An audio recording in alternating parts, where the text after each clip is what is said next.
Welcome to our study of contemplating reality. This is a really wonderful book, and I'm glad that you chose to study this. This year, in the context of Siddhartha's Intent online studies, there's actually two titles that will be works written by Westerners. So, and both of them are, you could say, admirable, extraordinary students, close students of two very great teachers. So there's Andy Karr, whose work we're studying, who's a very close student of Gyamtso Trungpa, and actually also a close student of Khenpo Tsultrim Gyamtso. And then later we'll be studying a work by Elizabeth Mathis Namgyal, Logic of Faith. And Elizabeth is a very close student of Ziga Kongtrul Rinpoche, as well as teachers like Dilgo Khyentse Rinpoche and so forth. So I think one of the important things that's going to emerge here is that what we have here is really for practitioners. It sounds as if it's about philosophy, but you can see the way that this is worded and the way that we have this formulated really reflects somebody who has heard the teachings and, you could say, owned the teachings, come to really appreciate the teaching in a living way. And because they're Westerners, then they can reformulate it in ways that I think many will find helpful. It'll address some of the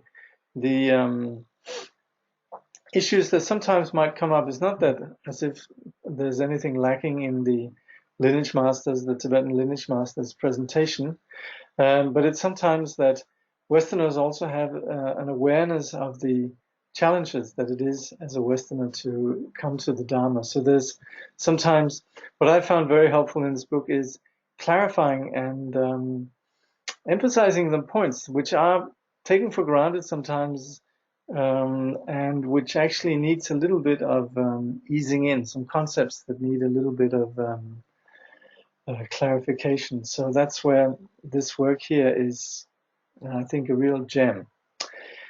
So welcome, all of you. Kindly generate the motivation to apply this teaching to your practice with the greater intention to benefit all sentient beings. This is the preparation of bodhicitta. And in approaching then this book, then, Contemplating Reality, A Practitioner's Guide to the View in Indo-Tibetan Buddhism by Andy Karr, we'll start with the paying homage to the lineage, which is really important in the sense of connecting the outer and inner with the outer embodiment of enlightenment in the lineage as a reflection of the inner enlightenment that we are awakening through the path. I pay homage to the ocean of Dharma. I pay homage to the ocean of ethics. I pay homage to the ocean of qualities and the oceans of compassionate ones who open the Dharma gate. So this is Andy Karr's homage to three of his teachers. Gyamtso Trungpa, Ocean of Dharma, to our left.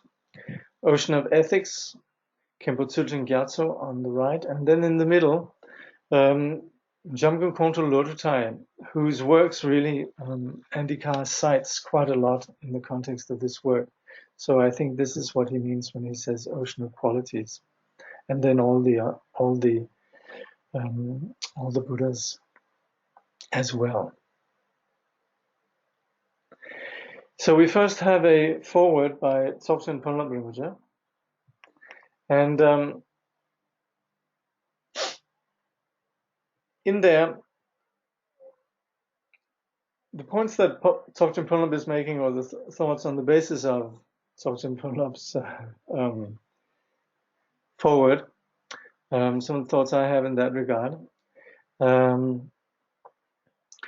is that with the practice of Buddhism, we are inquiring into the nature of reality. So it's not as if we're dabbling in something that's mystical or something that's otherworldly. We're actually looking straight into the heart of what is.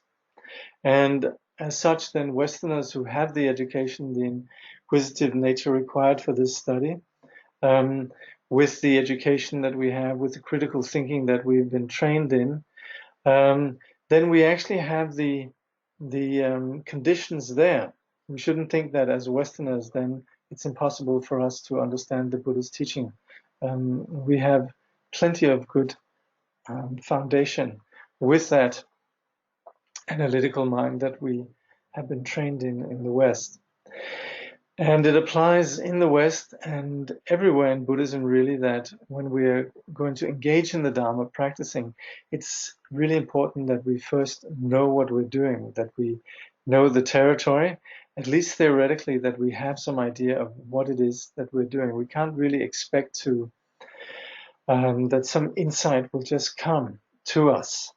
Indeed, we need to practice and make experience of the teachings that we have, but it's, as we notice, then all the teachers since the time of the Buddha have emphasized addressing this need we have to understand. So the rational mind needs to be engaged. Then later we can say through the practice, then we go into a dimension that lies beyond the rational. But initially it's so important, also for our own sake, that we actually can ascertain that this is authentic. So Tsultrim Punlop says, no matter how profound and beneficial the teachings are, it's only when we have certainty in them that they will be of direct and immediate benefit to us personally.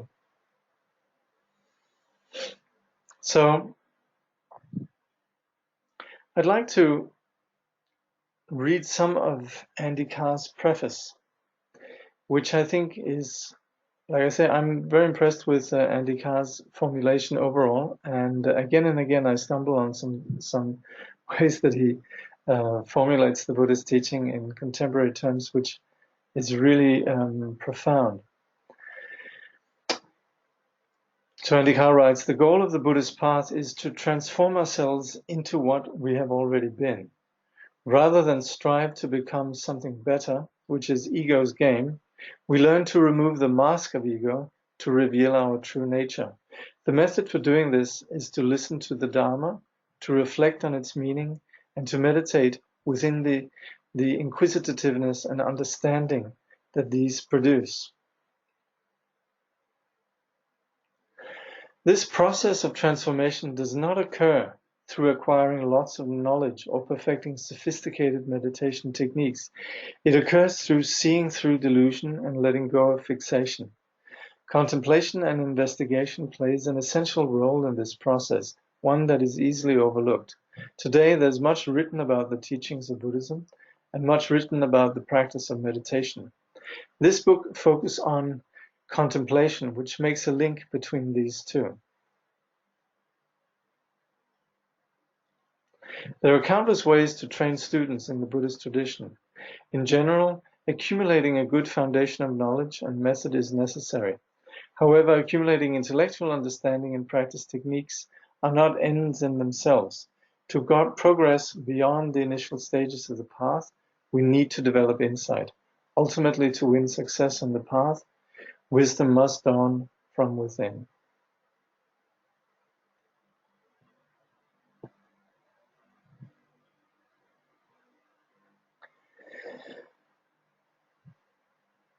For insight to develop and for wisdom to dawn, we need to be inquisitive about the nature of our world, our experience, and our minds.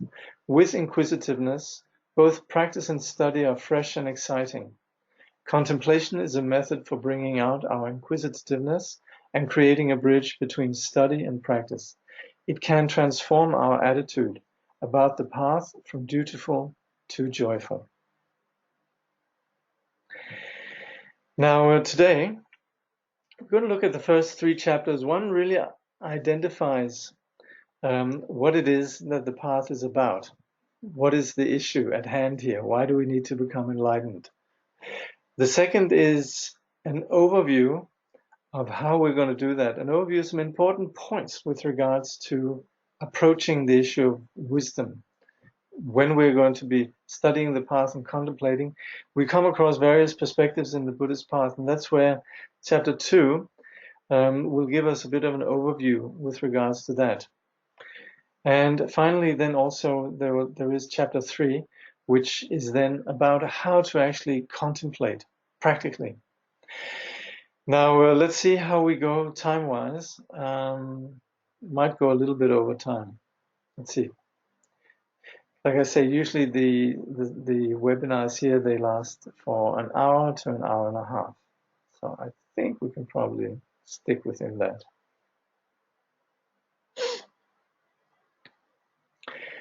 Chapter 1, Ropes and Snakes.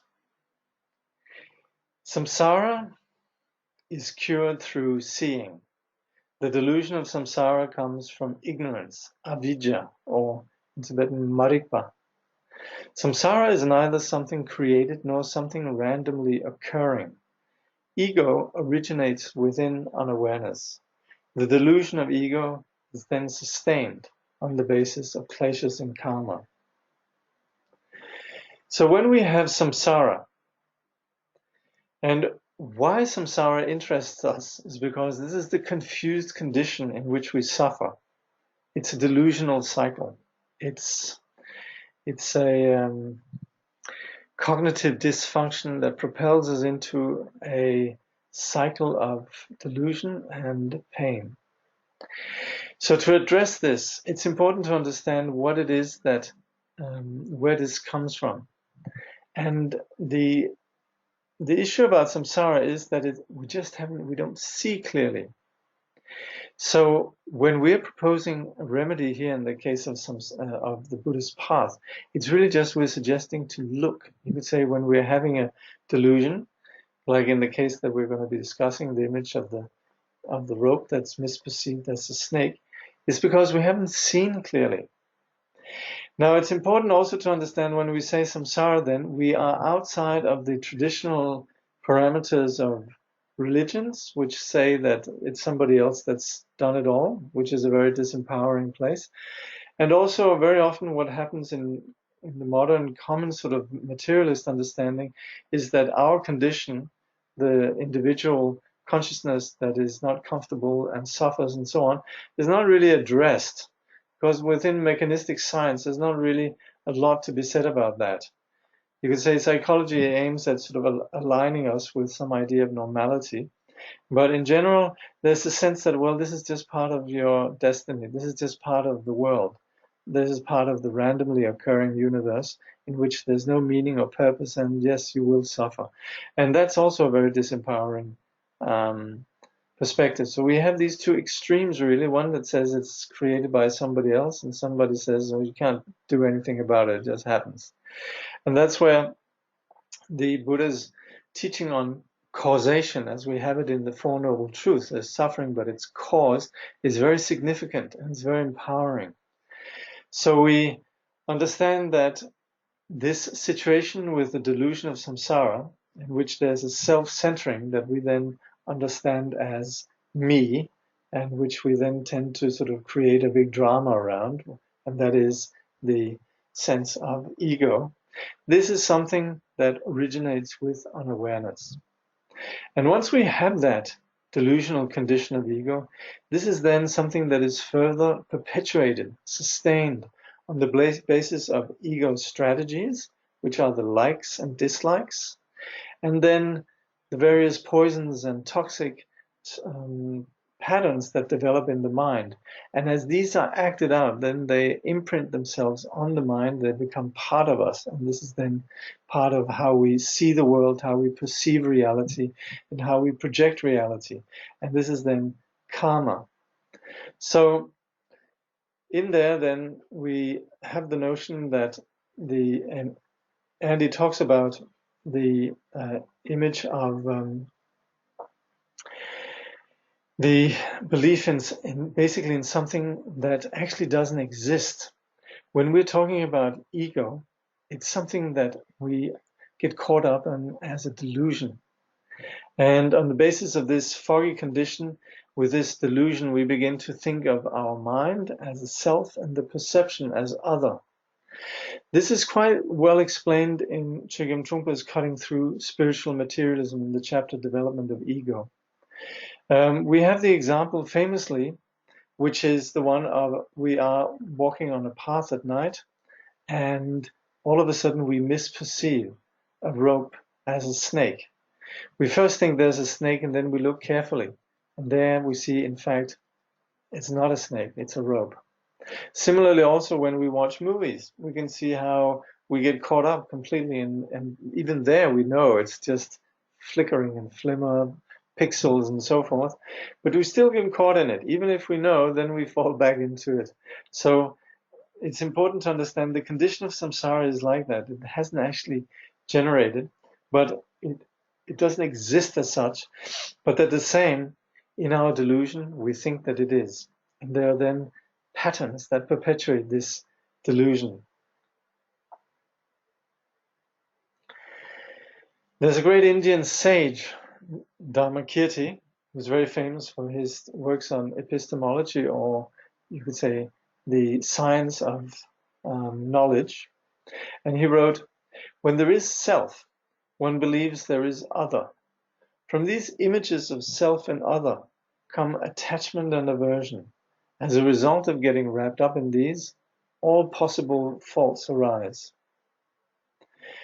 So this is like we said before, once we have this delusion of a self, then we have the object that is seen as other, and then we have the likes and dislikes, the kleshas and the patterns of that, and these are then the conditions that arise as samsara.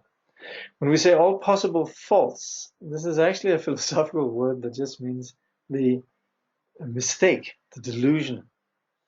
It's not just that we're doing things wrong, but it's a basic level of delusion. And this is what we're caught up in.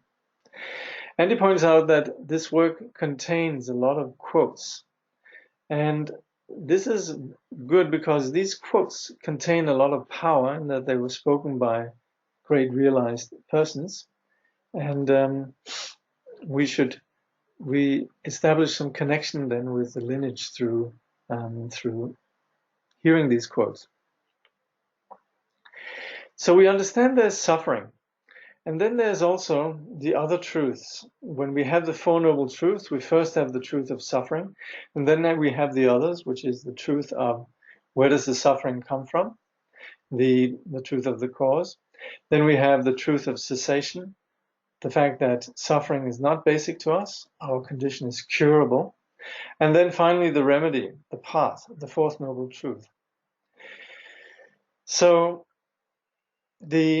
it's important when we come across the idea of samsara and what the Buddhists are saying there is suffering, that we don't think this is some sort of morbid assessment, as if life is suffering, or the Buddhist view is that everything is suffering. It's just that the Buddhists say suffering is curable, and so they say, okay, we have a condition of illness, and they say this with the confidence and the fearlessness that this is something that can be cured. So we say suffering is not imposed by some higher power, nor is suffering random occurrence, as we discussed before. Suffering is caused through ignorance or unawareness. Suffering is cured through the seeing of awareness. So all of the various Buddhist traditions, they have the common ground that the cessation of suffering comes through seeing this, what we can call selflessness, egolessness, anatta or anatman, and so on, emptiness.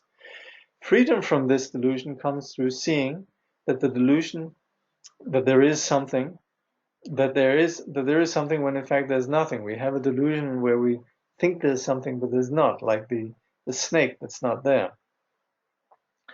So the cessation of suffering comes to just stop being mistaken. So this is where Karr refers to Khenpo Tsultrim Gyamtso's simile, where he says, Khenpo Tsultrim Gyamtso often illustrates this transformation with the analogy of recognizing a dream to be a dream while you're dreaming. So you lucid dreaming. When you stop making the mistake of taking the dream to be real, The dream images do not cease, but your confusion about them does. So we're no longer held by the delusion, but at the same time, it doesn't mean that everything goes away. So sometimes people think nirvana means that everything just disappears, evaporates. There's no more pain, but there's also nothing. And that's a completely ludicrous and totally inaccurate understanding, which just comes from not really looking into what the teaching is saying. But and Khenpo Tsultrim Gyamtso, he says then, samsara is like making a mistake, and nirvana is like when you stop making it. Again, quoting Dharmakirti, he says, when there is no self, what can be known as other? Therefore, there is no attachment or aversion. By becoming familiar with this, peace arises. So what we're going to do in the present context is analyze and see, actually, is there a self? Is there something that we can substantially see as a self? Is there something substantially that exists as other? And when we begin to see through our assumptions, which actually come about in the speed of confusion, if you like, then there is less filtering, censorship. We sometimes think that attachment aversion means that this is the passion of life, and then we're really living when we have a lot of attachment and aversion. But it's actually the opposite.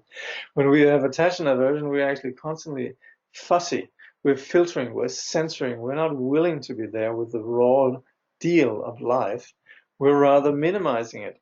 And that's what this attachment and aversion does. We're picky. So with the freedom from attachment and aversion, we begin to be wider open, and we are no longer struggling with what is. And so with that insight, then becoming familiar with this, then there's peace.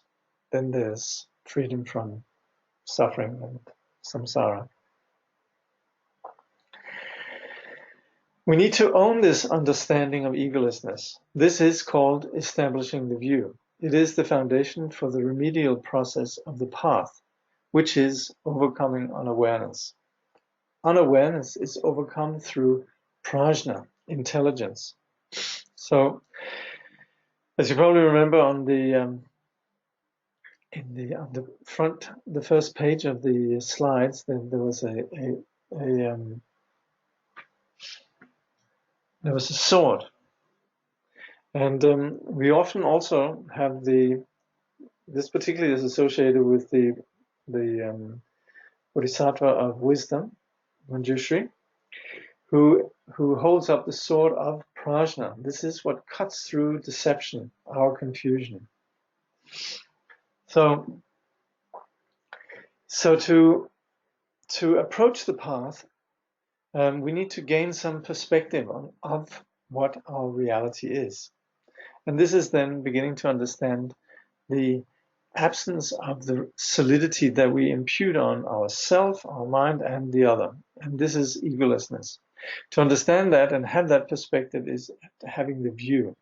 And that's the foundation for our practice of meditation. This becomes the foundation for our vipassana, for our insight. So with the practice of shamatha, settling the mind, then we have the intelligence that then can take root within our being when there is a foundation of peace. So this unawareness is not something that we need to fight. It's a question of seeing or not being confused. So prajna, if you like, is something that we naturally have, but due to confusion, it's something that we experience as something that we need to cultivate.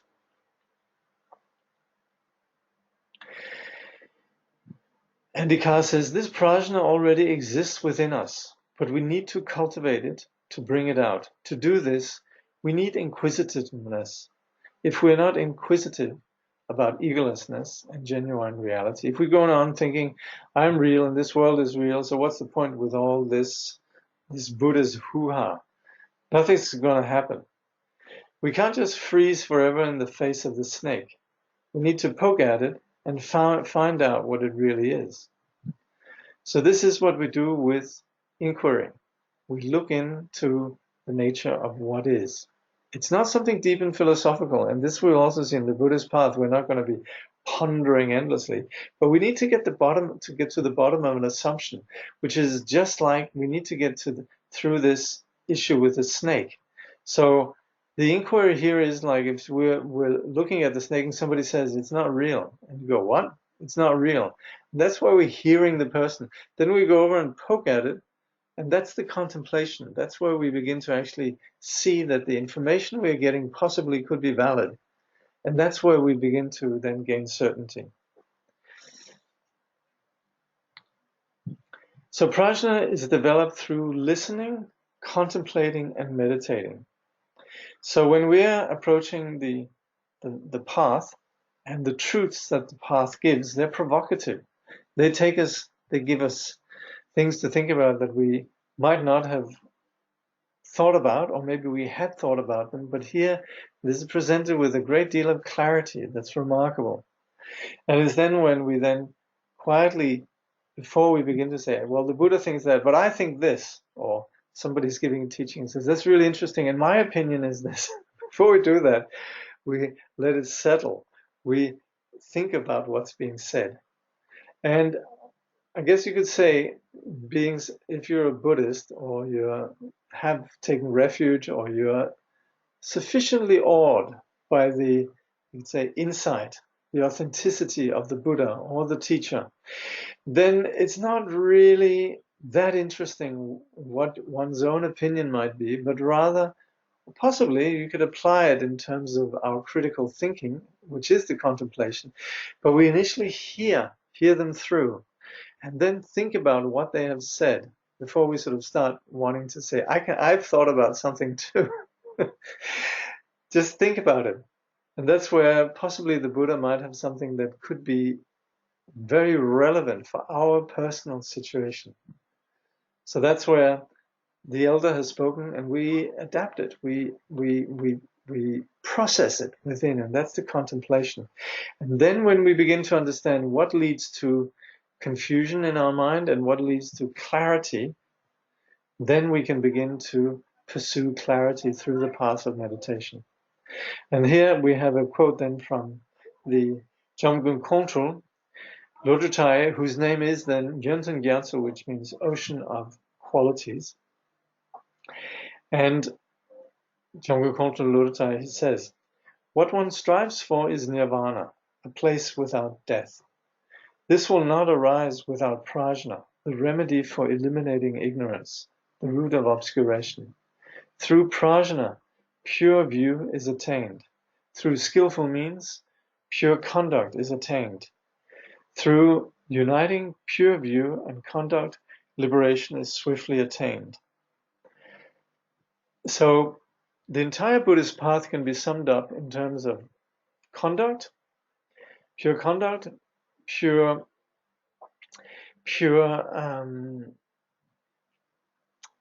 meditation, what is it again? Pure concentration, and then pure view. So we have these three. One is the shila, or the discipline. The next is samadhi, meditation, and then there's wisdom. So when we combine the view of meditation together with the skillful means of the practice or the conduct, then we will be uniting method and wisdom, and we'll attain liberation.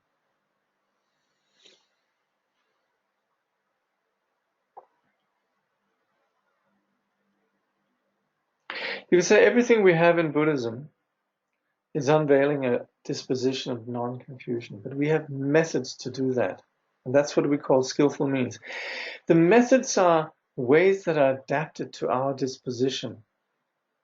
For example, the practice of meditation with shamatha is the skillful means that enables the vipassana to emerge. We could just have the philosophy, and then we just think, oh, that's have that as an idea, but it doesn't really sink in unless we actually integrate it, and that's what skillful means does. Also, skillful means is the practice of non-aggression, to be present within the world without rolling out our particular confusion.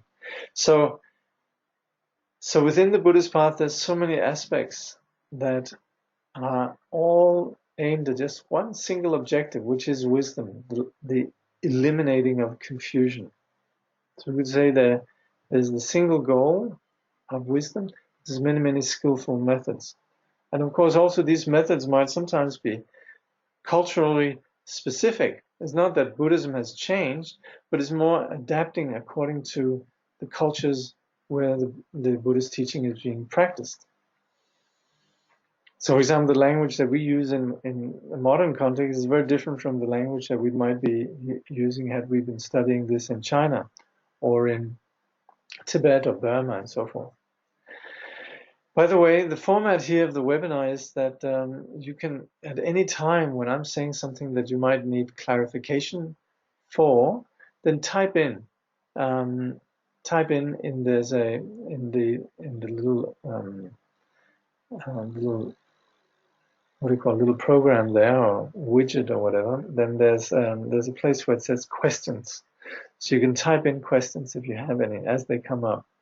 So usually what I do is sort of every half hour I stop. So usually around this time, and also towards the end, or at past, and then also later. I just check if there's any questions. So as they come up, please feel free to type in questions. Okay. So the main objective of listening, contemplating, and meditating is the realization of egolessness. Yeah, like I was just saying. And then we have a quote then from Jakob who says, "If you do not eradicate the view of a self along with its seed, there is no way to attain liberation from the three realms.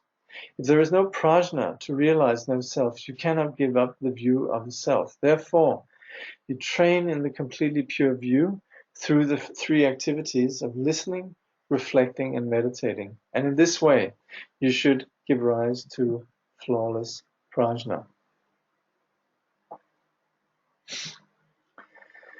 So we appreciate these three.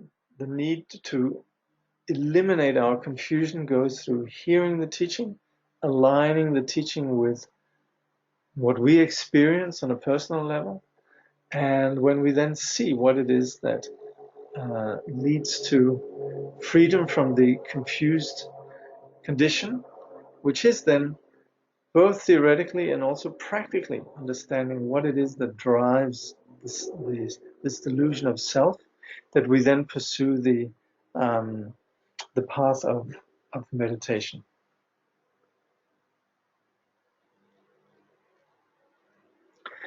Someone's asking, "Hi, is prajna yeshe or shirap? And what is the difference between these last two?" When we say prajna, it's shirap. And shirap means heightened intelligence or great insight. Intelligence is actually quite a good word if we understand it as smarts, not as knowledge or accumulation of data, but as being smart. And so that's shirap or prajna. And that, of course, is something that you could say emerges gradually through less confusion and through also being stimulated with the teachings that provoke our inquisitiveness. So that's shirap, that's prajna. Now jnana, or yeshe, that's primordial wisdom, and that's something that is uncontaminated, always there. So that's almost synonymous with Buddha nature. That's primordial wisdom. So sometimes we say prajna is primordial wisdom or intelligence. Sorry, sometimes we say prajna is intelligence or wisdom. And then we say jnana or yeshe is primordial wisdom. Can you have vipassana without contemplation? Possibly you could if you were introduced directly to the nature of your mind. If you were that we look at a suddenist, possibly. But generally, you have to have somebody sort of saying, "Hey, it's not a snake." And vipassana without contemplation is just like right away you say, there's no snake. So you might have to sort of somebody saying, "Hey, there's no snake," and then you go, "What?" And they say, "Yeah, look, it's not moving." So something has to sort of connect with our reasoning, and that's where the contemplation is quite helpful. In the Nyingma and Kagyu traditions, often direct experience of emptiness is considered crucial. Is this the same as prajna? I always thought it was not necessarily so. Yeah, that is prajna. And it is, and this will be evident in what follows, that indeed we do need to have direct experience of emptiness. And this is something that comes on the end of study and reflection. So the direct experience of emptiness is beyond thought. It is beyond the ordinary rationality. We speak of co-emergent wisdom and so forth. And that is something that is not a product of thought, but yet for us to go there and have a certainty about the path and follow the path through that far, it requires some certainty about the nature of the path. And that's where the cultivation of prajna is very, very helpful. But yes, we would say it is prajna that sees emptiness. But then this is prajna beyond just reasoning. How to discuss such teachings with those who somehow are not interested in poking at the snake, i.e., not inquisitive. It's not until they actually suffer from the snake. They might not they might just not even think that there could be life without the snake. It's rather sad, but you're going to have to wait until they want to do it.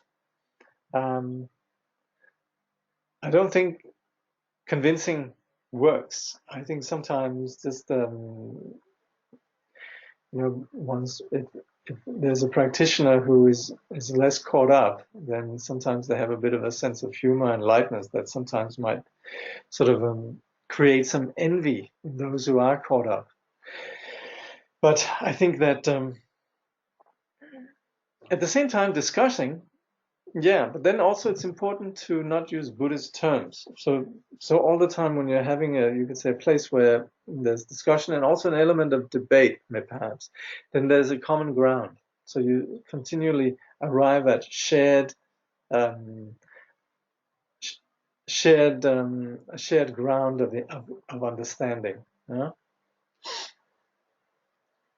So as one's discussing that, you never leave the other behind or start introducing strange ideas, Is vijja the same as jhana? Not really. You could say that jhana is an expression of vijja. We're talking Rigpa and Yeshe here. Not exactly the same. Yeah. Okay. Yes. Always discussing from common ground. Yeah, that's the, I think, compassionate approach. Yeah. All right. Okay. By the way, I'm thinking that we could do this today. I'm going to probably go a bit over time. Let's see how far we get. I have quite a few slides. So, hearing the Dharma enables us to gain some understanding of our given conditions, correcting our most coarse understandings about reality. So, this is Andy Karr speaking, correcting our most coarse understandings about reality. Yeah. So, that's where hearing Dharma is provocative. It's different. Because sometimes we stumble because it's perhaps formulated in traditional ways that are different from the ways that we speak and so on. But we need to really hear with interested humility. So when there's quite some good advice that's going to come up here.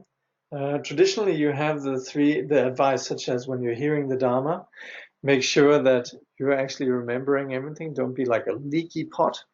Don't be distracted, which is like an upside down pot. Nothing gets in. And don't be like a pot with poison in it, like you have an agenda. You want to become learned and then promote yourself and, get wealthy on the basis of that, which is then what we call a container with poison in it. So we have some traditional images. These are slightly different, and they're very useful. So, and as always, it really applies that, remember, you're not getting a digest of the book here. You're getting my understanding of the book. And sometimes I'm adding things that that comes up, because I'm assuming that you're reading the book. So I might say different things from what's in the book. So this is all based on you reading the book. So particularly, I mean, all the way through, there's continually things that you really would want to not miss. Anyway, when listening, don't be dull. So in here, there's the idea that we shouldn't sort of let our sloppiness take over, dullness. We should be bright and alert. We should be, at our best. And also, when we're listening to the teachings, we should see the many different teachings. We should try to understand how they fit together, the connection between them. And also, this is quoting Chogyam Trungpa, use your antenna, be intuitive, have some sense of the teaching beyond just the words. And then there's some very, very good attitudes to be avoided when listening to the Dharma. Don't listen or study like a politician, clinging to your point of view or some party line. You're sort of hearing the teaching because it confirms what you think. I like my guru because he says what I think. Don't listen or study like a movie critic, evaluating the language or style of the teacher, which is a very sort of being outside, rather cold and somewhat voyeuristic attitude. Don't listen or study like a consumer, picking and choosing among teachings and teachers. Have a respect for what there is and try to understand them with sensitivity. Don't study or listen like an orphan. I'm not quite sure if this is the word I would use. Feeling too pathetic to be able to understand what is being taught. I'm not sure if this is, maybe this might perhaps be a traditional Indian way of formulating it. Like I said, I'm not sure about orphan. But yes, we don't want to be feeling unable, basically self-disparaging. And not think, oh, I could never understand this. It's too profound. It's too deep, And don't listen or study like a Dharma groupie. Well, that's definitely contemporary. So infatuated with the messenger that you never get the message. So this is, again, what Tsongtse Khyentse Rinpoche also very often discourages, the idea of being a sycophant. Someone who is in love with the teacher, and whatever the teacher does is just wonderful. We're in love, and so on. And we're not actually present in the teaching. We're not actually hearing. It's a bit like the image with the Buddha pointing to the moon, where some people, they'll just look at the finger and think, oh, how interesting. So we need to understand what the message is. So contemplating, so we hear the teachings, and then contemplating is the critical thinking that enables us to have personal insights about the teaching. We hear the teaching and we can see where it touches on what we experience. It's not that we accumulate data, but it's a very intimate pointing out things about ourselves, pointing out potentials for insights, pointing out things that we might not be aware of, pointing out shortcomings and so forth. So through contemplating, then, we arrive at a place where we understand what wasn't early understood, and we see its implications, how it applies throughout all our experience. And Karr says, profound teachings don't really penetrate until you make them part of your personal experience. Take them in, chew on them, reflect on them, ask yourself, is this true? Do I experience in this way? What is the point of the teaching? And that's where we shouldn't be too sometimes actually Trending Rinpoche, he very often would point this out about Asians, that they're just, yes sir, whatever you say. Oh yes, it's so true, Rinpoche, so true. And we don't actually, that's where Westerners, they're thinking critically, asking questions and so on. They actually then arrive at an understanding which provides really deep faith. Also something Chogyam Trungpa, he says, blind faith is very simple and doesn't go very deep. Whereas if we actually question, if we have enough faith in the teachings to question them, because we know there must be some something there to be gotten, to be seen, to be understood, then we actually arrive at a far deeper level of trust and faith. So Khenpo Tsultrim Gyamtso, and by the way, Khenpo Tsultrim Gyamtso is still alive, I think. I might be wrong, but I think he's still alive. He's very old. I think he's in retreat most of the time, but I think he's still here with us. Anyway, he says, the purpose of contemplating the teachings is to develop certainty about what the meaning of emptiness really is. So this is, of course, what we talk about when we say seeing there is no snake. It's to understand, my assumption, mistaken. And that's our mistaken assumption about reality, that it can be grasped, is then challenged through the insight into the ungraspability of phenomena. And that's what we call emptiness.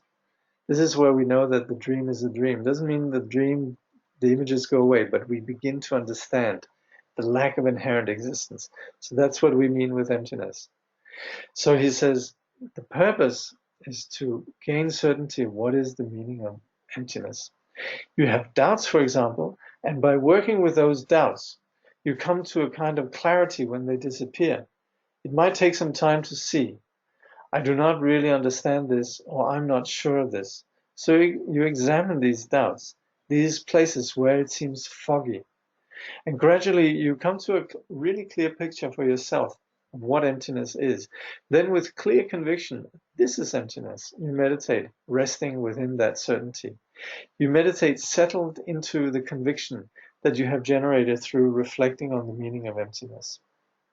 So, of course, we might think, emptiness is then some sort of like philosophical idea. And that's where actually the question before was very good about the direct seeing of emptiness. So certainly in the practice of what we call vipassana, of settling, not analytical vipassana, but settling, and which is very much the Nyingma approach. Yes, then there's nothing intellectual about it. But there is the insight into not being fascinated with the appearances. And that is then how we integrate the experience of emptiness. Without meditation, we don't experience egolessness. Without meditation, we keep being fooled by our projections. So we need to meditate. So the subheading up here, as you can see, is meditating. So we hear the teachings, we meditate on them, and we integrate them. And it's through integrating that we begin to mature into no longer being deceived by our habitual impulses and projections. There's two aspects to meditation practice. There's shamatha, which is learning to, this is Andy's formulation, learning to let the mind come to rest. And vipassana, which is learning to recognize the nature of phenomena and the nature of the mind. So this is the insight of the hearing and reflecting. That's then in the practice of meditating is called vipassana.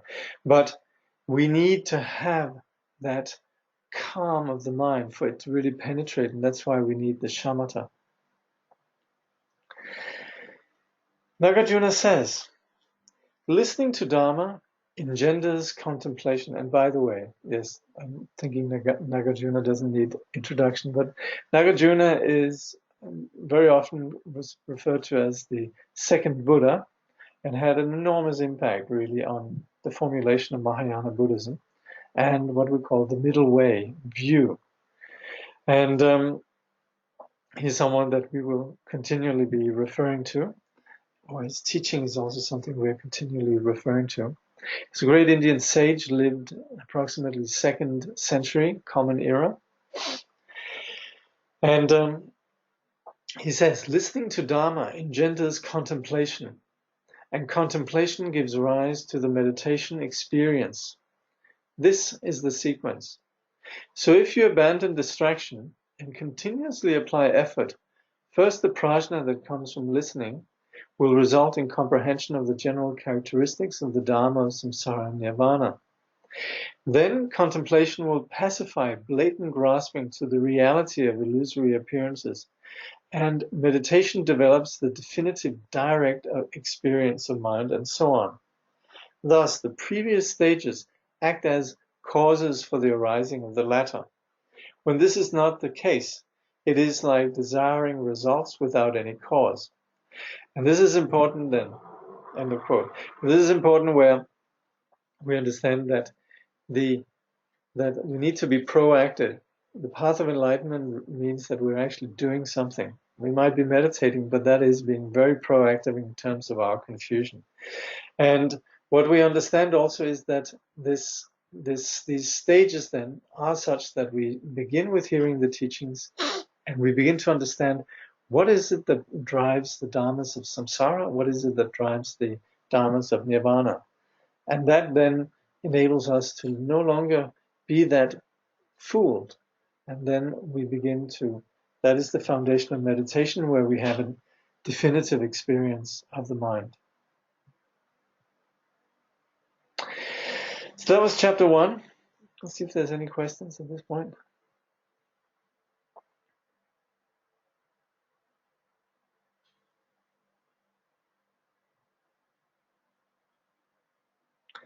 Someone's asking, where are the slides? I hope you can see them. Definitely. That's worrying. Well, can someone just confirm that you can actually see the slides?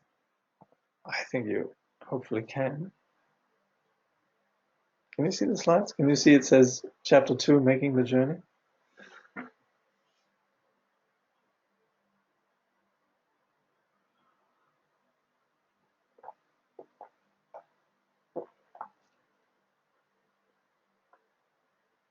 Okay. By the way, some of you are seeing it, with the webinar. You can actually enlarge. When you see this, you can actually, there's a place where you can pull it up. So you can very often, I think, if you can see the slide, that's good. But you can actually pull, I think you can make full screen. Yeah. Okay, somebody's saying I can see them on computer, but not on telephone. I actually thought that Citrix, this software, works on smartphones. Okay. I'm sorry about that. I think it does though. Check it out. Okay. All right. So we're good. Okay. So chapter 2, making the journey. So we presently identify the trouble with the delusion and the need for these 3 aspects: the hearing, reflecting, and meditating. So now, and Andy then makes the overall point that the whole book here is about this, say, the koan of the fact that there seems to be something and yet there isn't. This is, of course, this is the difficult thing. This is where the Buddha, he addresses us as peers, because he says, you guys, you can figure it out. There's a delusion happening here. You have to break through this delusion. So he's not saying I'm going to save you, but he says, look. And that's the developing of insight, prajna. So again, Khenpo Tsultrim Gyamtso describes this process in ascertaining certainty about the view. About the view in Buddhism, you are encouraged to use your own intelligence to analyze whatever is happening. You analyze yourself or the various views. Not only are you allowed, but you're encouraged to do this. The metaphor that is used to illustrate this is the purchase of gold.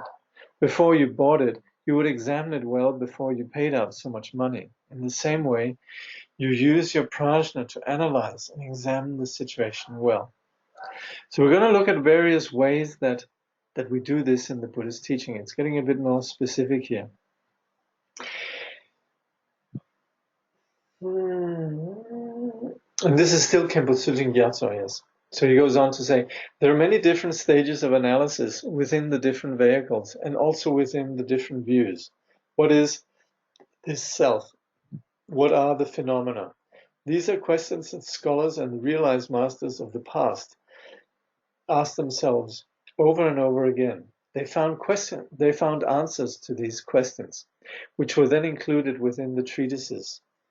There is probably no rock that they did not overturn, no kind of questioning they did not pursue.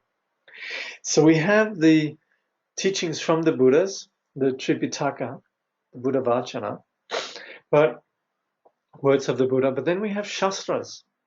And these were very often teaching great masters, scholars and masters who knew, knowing the Buddha's teachings, was able to formulate it perhaps possibly in the discourse that existed within their cultural context. And so in India there emerged, in India there was at a certain stage a very vibrant intellectual dialectic life where phenomena, and there was a lot of philosophy and questioning and inquiry, and you had universities like Nalanda and so on. So that's where these scholars then, they engaging rather than just retreating to the mountains, they engaged compassionately and presented the Buddha's view then, and from that emerged a whole body of teachings which you then call the Shastras, or the commentaries. And these were then what we call the tenjur. So we have the Buddha's view, the Buddha's words, the Buddha Vachana, and then we have the tenjur, or the commentarial tradition, the Shastras. So these are then which was then translated into Tibetan, and this is what we generally refer to as the scriptures. And then also we have what we call Upadesha, further specific pith instructions from various masters. But we can, for example, just when somebody like Khenpo Tsultrim Gyamtso is teaching in this way, we could see that as Shastra or as Upadesha. This is valid scripture coming from a great being like that. So we might resist analyzing our assumptions about ourselves and our world. We might not want the openness of insight. We might suffer from, sorry, word missing there. We might have egolessness phobia. Chogyam Trungpa has taught on the nature of ego and the path of liberation in cutting through spiritual materialism. So we might not actually want to be challenged, and we might actually feel some sort of comfort within our pain.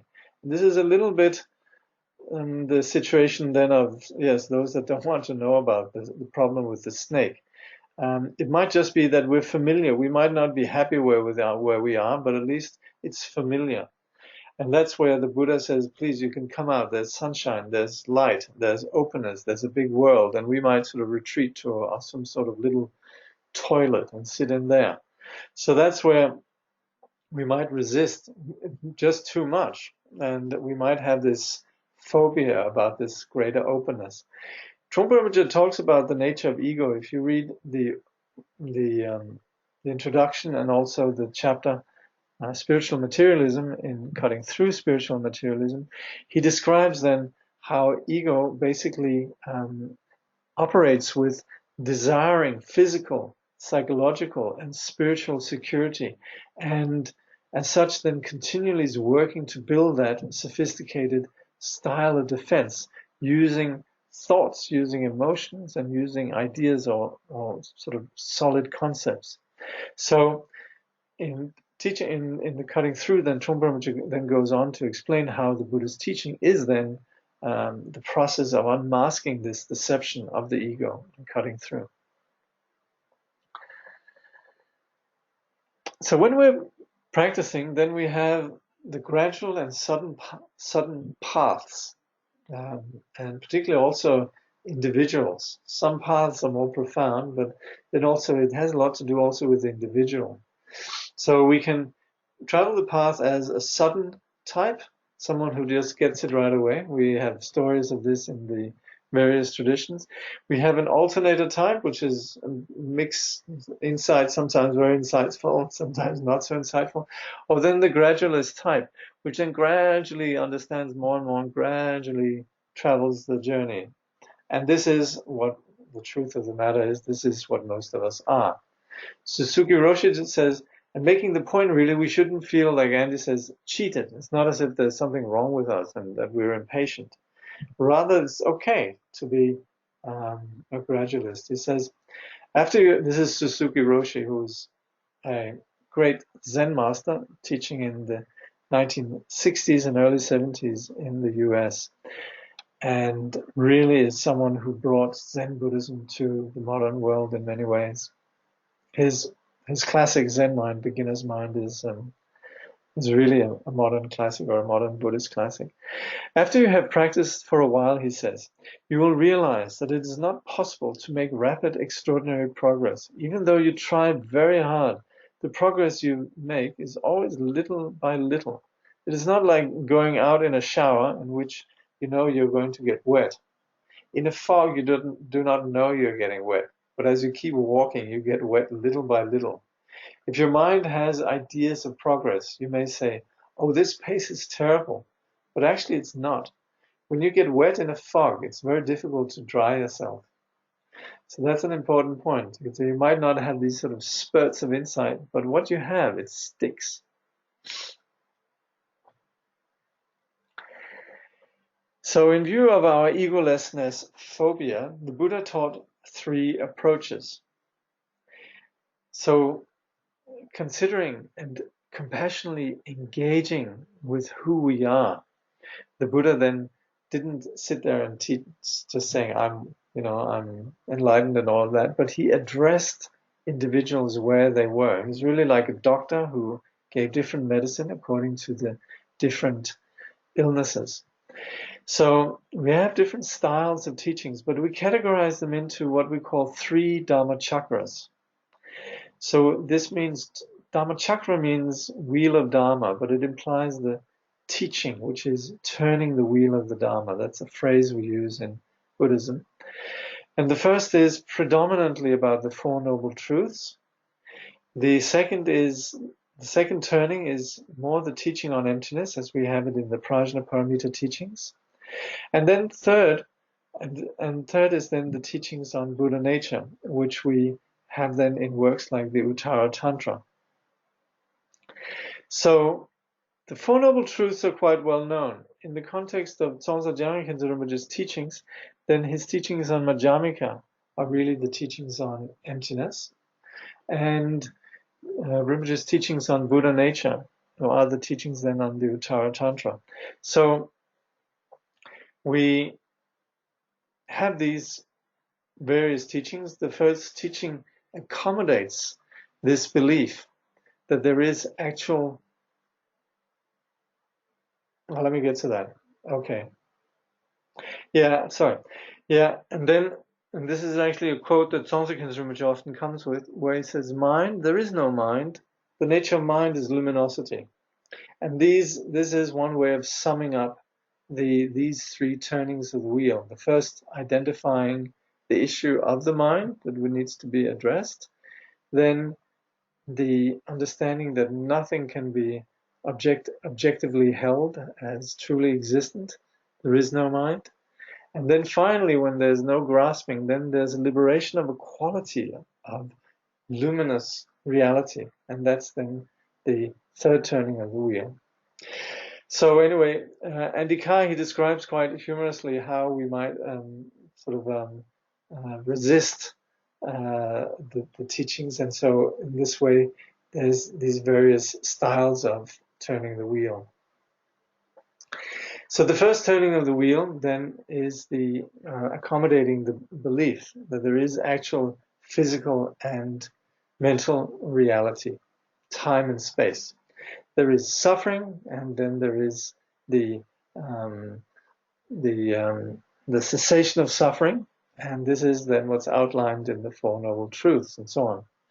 Then we have the 4 seals, also the teachings on impermanence, suffering, selflessness, which is really the 3 aspects of samsara, and then also what's essential in the teaching is the freedom from these, the freedom of samsara, which is the 4th, which is nirvana, is peace. So these 4 seals are basic to the first turning of the wheel, and also the first turning of the wheel is very much about understanding this apparent reality that we are situated within, and that is then the working with cause and effect, with karma. So that's the first one, and like we saw here, this is the truth of apparent reality. It very much accommodates that things exist to some extent. Then we have the second and 3rd turning, and Andy Karr says about them, he says, the 2nd and 3rd turning teachings are not presented from the point of view of the way things ordinarily appear, but from the way they actually are. This is called genuine reality. I think this is probably what nitarta, or ngedon, genuine reality or certain reality. Once students begin to wear out their attachment to delusion through following the teaching of the first turning, they're able to hear the teaching of the second turning. So the second turning of the wheel is the seeing of emptiness, the absence of inherent existence. This is the teaching on shunyata and seeing how neither the personal experience of self and the objective phenomenal world, there's nothing in it that inherently exists. We would say that phenomena, they manifest, and yet they have no essence. So they appear, just like there is the movie screen. We see something, and yet we know that the phenomena we have there is not real. We see an image in the mirror, and yet we know that is not the actual truth. The person is not in there in the mirror. So we say phenomena appear yet have no essence. And so we have the famous quote, and in here actually Andy, he includes this quote from quite a long section actually, most of the section really from the Heart Sutra. But the bottom line being, form is emptiness, emptiness is form. Form is no other than emptiness, emptiness is no other than form, meaning that there's nothing really that we could, in the experiences of ourself and the objective world, that we can actually ultimately hold. Cannot be grasped. It's all just dependent arising. It's mirage. And yet, our reality is such that these mirages, they're continually manifesting. We're not just stuck with nothing. And that's very important.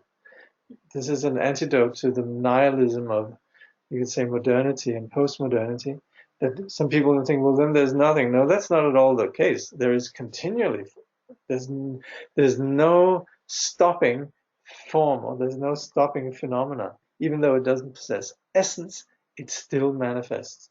So we would say form is no other than emptiness, meaning we're not going to find emptiness any other place than in form. And also the emptiness is not something that is external to the manifestation of form. So the inseparability of form and emptiness. Songsa Khenpo will always say, we wander in samsara because we divorce form and emptiness. So that's the insight that the second Dhamma chakra, the teachings on Prajnaparamita, or the teachings on wisdom, they bring about. This is just very rough. We're going to go into detail, of course. The third turning of the wheel is the understanding that the wisdom that is obscured by confusion and which is naturally abiding without the confusion that happens and obscures it, this nature is a purity, a dimension of purity that pervades all sentient beings. So we say famously, Buddha nature pervades all sentient beings. So we understand that sentient beings, they possess this purity, and yet they haven't realized it. And that is then they possess what we call the first purity, but they don't have the second purity of realization. So Buddhas, they possess they also, just like sentient beings, they possess this purity, this Buddha nature, but they have realized it. That's where they have an additional purity. And we have it too through the practice of the path. There's nobody that can't have it. But it is just like when someone who's caught up in a dream, they're actually okay. They might be having a nightmare, but they are all right. But the person who has woken up from the nightmare, not only is all right, they were all right before, but they realize that they're all right. And then there's a quote from the Uttara Tantra. The Buddha has said that all beings have Buddha nature. Since Buddha wisdom is always present within the assembly of beings, since this undefiled nature is free from duality, and since this disposition to Buddhahood has been named after its fruit. So this is present in all beings, and when it's undefiled, it's without the mistake, the duality of self and other, this and that. And we call it, it's named, this seed is named after its fruit. So we can understand this in different ways, but this nature is untainted within the condition of samsara, and as such, it always abides as a seed that never gets destroyed. And also sometimes we would say it's already perfectly present within samsara, and yet the problem is we don't see it properly. So Buddha nature is named after its fruit. Khenpo Tsultrim Gyamtso has a special way of explaining these three Dhamma chakras. The first turning teaching presents the truth of what apparent reality is. He classifies conduct and the nature of karmic results. Again, here it applies. You need to read the commentary then from Andy, but this is basically it.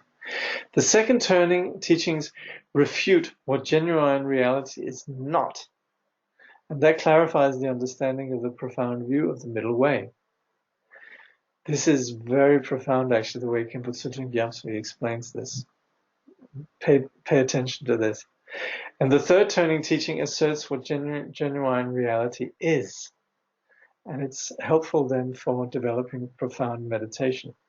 So in the Prajnaparamita teachings and so on, we have a lot of, you could say, deconstructive discourse, a lot of deconstruction, saying it's not this, it's not that, and so on. Like the whole Heart Sutra, there is no, there is no I, there is no ye, and so on. So it's a lot of what is not, and this then removes the obscurations, allowing to eliminate what we call conceptual constructs. But we say this takes a long time.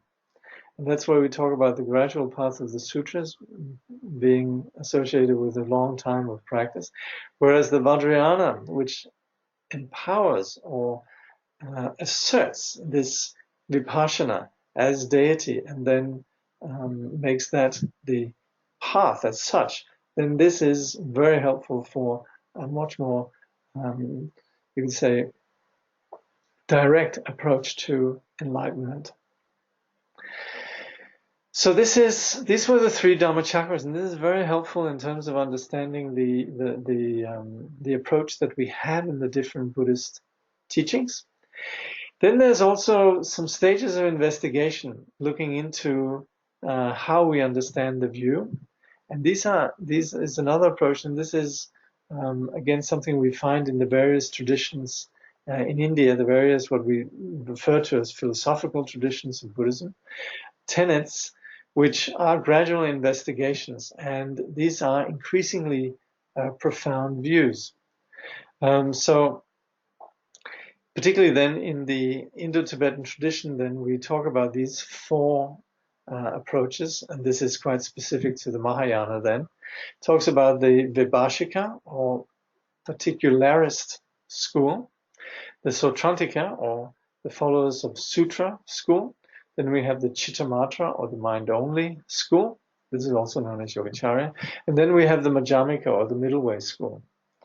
So these various schools then emerged then from the commentators in the early Common Era. And we have famously commentators like Nagarjuna and Asanga, Dharmakirti, Vasubandhu, and so forth.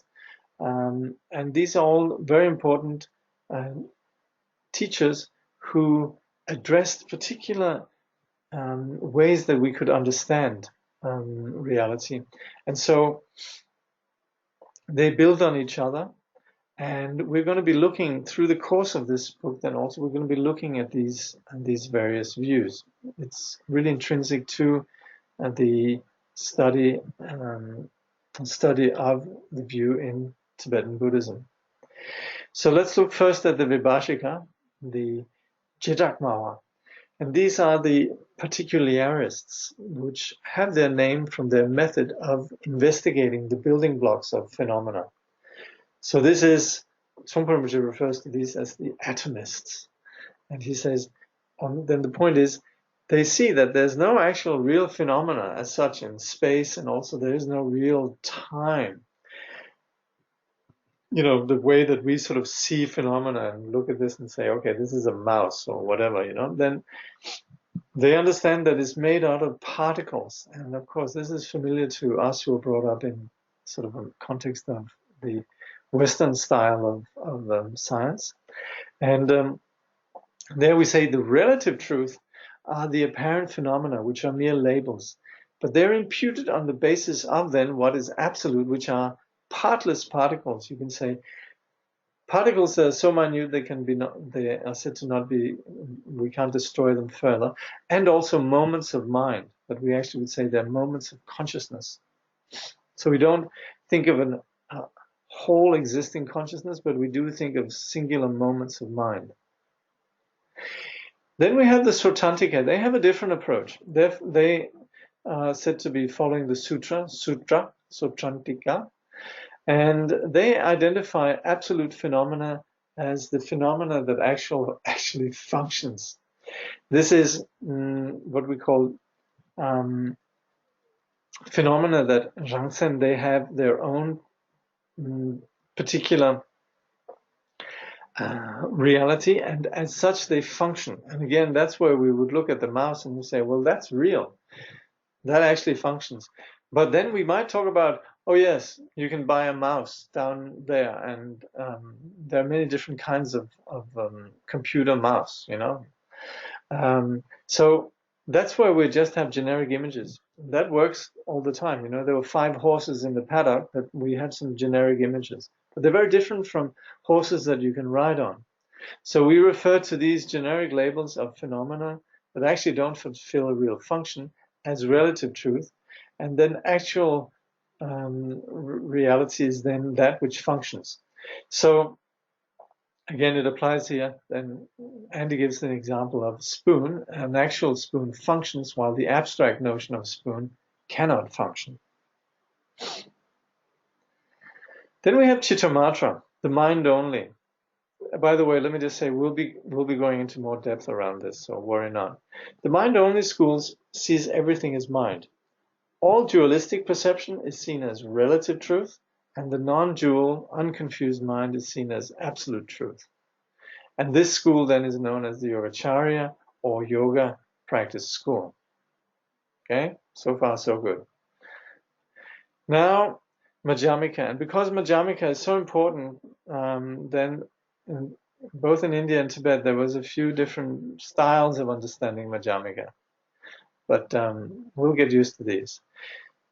The middle way school are described then in the various ways in Tibetan Buddhism. They all agree that freedom from any conceptual constructs is absolute truth, and that is the beauty of Madhyamika. It's the freedom from any propositions, either internal clinging as real or phenomena, but also ideas about the consciousness and phenomena. And that's where we have the Madhyamika of words that deconstructs our ideas. And that can sometimes be a bit daunting, but the real Madhyamika is the simplicity beyond any conceptual constructs. Also synonymous with absolute reality, or the Dhammadhatu. Now, then there's a bit of difference then in these Madhyamika schools, more or less. There's a slight difference also in how they could see absolute truth, but generally it's more about how they see relative truth. And that's where we say there's 2 schools of Madhyamika, which are the Rangtong school, self-empty school, and then the Shentong. So we'll look at these, the other empty schools. And the Shentong and the Rangtong, then they can each be understood in various ways as well. So the Rangtong Madhyamika, here we have 2 approaches, and this is a classification according to I guess Jamgon Kongtrul. In here we say there's 2 sub-schools here, the Svatantrika and the Prasangika. So the Svatantrika accept phenomena as relatively real or created by the mind, while in absolute truth, when investigated with reasoning, phenomena are empty. So that's where they share the middle way view, but they have a particular way of understanding relative truth as created by the mind. Then Prasangika, they make no assertions regarding relative or absolute truth, and while they accept ordinary perceptions, they abide beyond conceptual constructs in their absolute truth.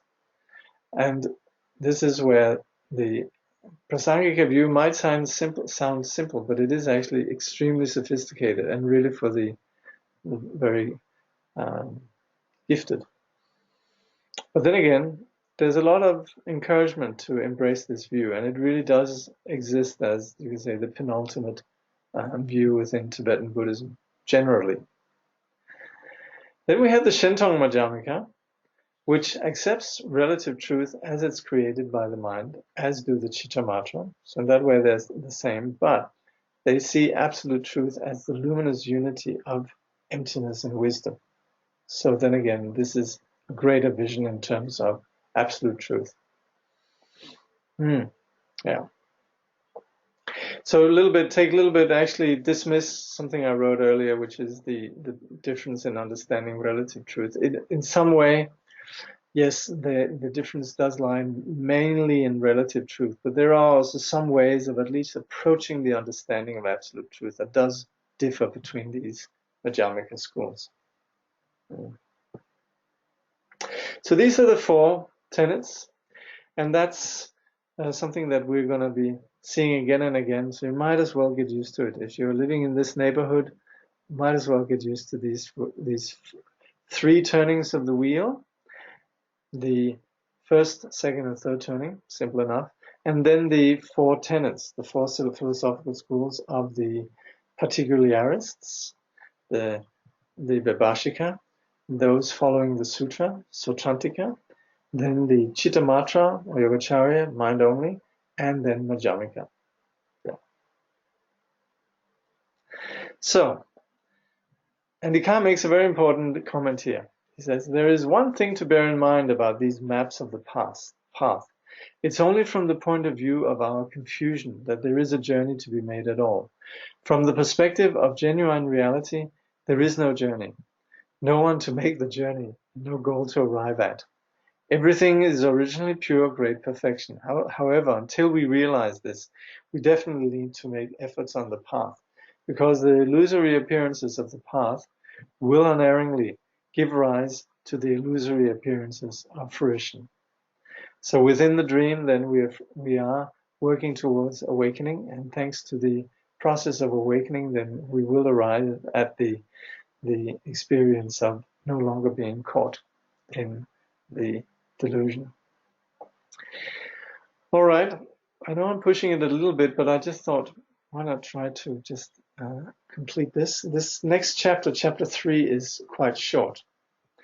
And this is very helpful. And I'm always, as I was reading this, I was thinking, gosh, within Siddhartha's intent, we should actually do programs like this. It's very nice. It's very social. It's very non-hierarchical, really, because it's more about sitting down as Sangha and discussing. So, but it is actually proactively contemplating. So, in here, then, we practice sitting relaxed as when we're meditating. And then we read, but we allow space for reflection, analysis, or investigation. And then we relax. So in here, actually, Andy gives some specifics, which I'm not including here in the slides, but please have a look in that. But it's very, very helpful. This is what a lot of you are doing in the context of the Ngunduga when you're doing the outer general preliminaries on reflecting on the mind changes, or the 4 trainings, or the various trainings of the mind, 4, 6, 7. But all of these, they are intended to actually use the mind, the thinking mind, to reflect, to analyze, to investigate. So there, it's not as if we are speedily reading through something, but we're settling into a deeper understanding. He says, when you do this, make sure you don't miss anything and that you're understanding the text. And if the text is hard to understand, it might even be impenetrable, then just relax and you can come back to it later. But if there is something that is a bit, you could say, stands out as being difficult, then have a look at it. Just, you could say, confront it. and then let it soak, relax, and then look at it again. So when you do a session like that, then also what Andy is proposing is initially just invoke the teacher, the three jewels, then relax, and then go through the text, and then at the end also settle and dedicate the merit. So when you do this as a group, you could have a teacher or a senior student leading the session. So then during the initial practices then taking refuge, developing bodhicitta, and so on, then everybody reads the section together, and then they contemplate. Then after a few minutes, then the main person reads the section again to the group, again contemplating, and then everybody reads the section out together again aloud. And then, depending on the material, after 1, 2, or sometimes 3 sections are contemplated, people discuss their understanding and experience of the contemplation. So this is a bit more than just sitting down and just discussing something. It's actually allowing for things to sink in a deeper way. So, yeah. Let's see if there's any questions. Jakob, could you please say a bit more about Vipassana as deity in Tantra? I think that's what you said. I won't say too much about it because this is a little bit external to the present context. But when we say deity in Vajrayana, we're talking about this wisdom, this abiding purity. We're talking about the Buddha nature. So in the general Buddhist vehicle, we gradually, through seeing more and more, having a wider perspective, we arrive at an appreciation of this emptiness nature, this wider perspective, this wisdom. And so this nature is also understood as Buddha nature. And in the Vajrayana, we have ways of integrating skillfully this experience of Buddha nature, of the unconfused disposition that we have. That's the theory of it. But the practice of it, of course, involves the apprenticeship with a lineage, and particularly with a lineage master, to really enable us to gain some experience of it. So you could say the practice of deity is far more involved than the general practice of Vipassana. Also, it requires, we generally say it requires this situation with the teacher that actually has worked with us and then eventually empowers us. All right, I guess that's it. I don't see any questions, so one more. If we have questions arising from the weekly reading, can we send them in during the week before the next session so that you know what aspects of the reading are causing difficulty and may deserve clarification? Yes, that's what I'm here for. So yes, feel free to email me, Jakob, Jakob, @si.org.au. Yeah. In fact, I'm always very happy when it seems that people really are engaged and thinking about it and having questions. So yes. Okay, so next time, read the next 4 sections. Selflessness 101, Vibhashika, taking things apart, Suchantika, what really comes to mind, and a poetic interlude. So, just some prayers of dedication. Through this virtue, may all beings throughout existence awaken together without a single being left behind, in the pure realm of the luminous essence, the ground of the great perfection. May they remain inseparable from the kayas and wisdoms. Through all our births, wherever we may be born, may we be endowed with the 7 good qualities of the higher realms. As soon as we are born, may we meet with the Dharma and have the freedom to practice it properly. At that time, may we please the holy gurus and practice the Dharma throughout the day and night.